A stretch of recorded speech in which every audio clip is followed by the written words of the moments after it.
কিট্টুর শরীরটা আজকে একদমই ভালো নেই। সকাল থেকে উঠেও মানে কেমন কান্না কান্না করছে। আর সকাল থেকে উঠেই দেখছি ওনাকে কেমন বমি তুলছিল।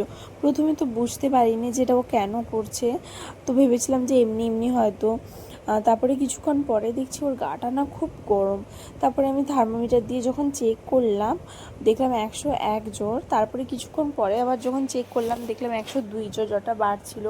আর ও কেমন মানে একদম চুপচাপ হয়ে গেছিলো। তো সঙ্গে সঙ্গে আমি ডাক্তারবাবুকে ফোন করেছিলাম।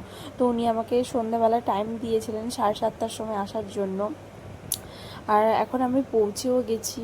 আর একটু টেনশানেও আছি, কারণ কিট্টুর এই প্রথম জ্বর হলো। আগে এত ভ্যাকসিন নিয়েছি, কখনোই ওর জ্বর হয়নি। তো এখন পৌঁছে গেছি, 7:30টার মতো বাজে। ডাক্তারবাবুও চলে এসেছেন। তো চলো যাওয়া যাক, ডাক্তারটাকে দেখিয়ে নিই কী বলেন উনি। তো কিট্টুর এখন ডাক্তার দেখানো হয়ে গেছে। তো কিট্টুকে যখন চেক আপ করছিলেন ও এত কান্নাকাটি করছিল, জানি ওখানে আসলেই ও ভ্যাকসিন নেয়, তো ওই জন্য ভয়ে খুব কান্নাকাটি করছিল।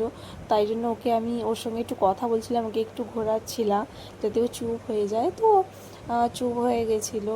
তো এখন ডাক্তার দেখানো হয়ে গেছে। ডাক্তারবাবু বললেন যে ওয়েদারের কারণে হয়েছে, ওর গরম ঠান্ডা লেগে গেছে। তো তাই জন্য কিছু মেডিসিন দিয়েছেন। তো মেডিসিনটা এখান থেকে নিয়ে এবার বাড়ি যাবে।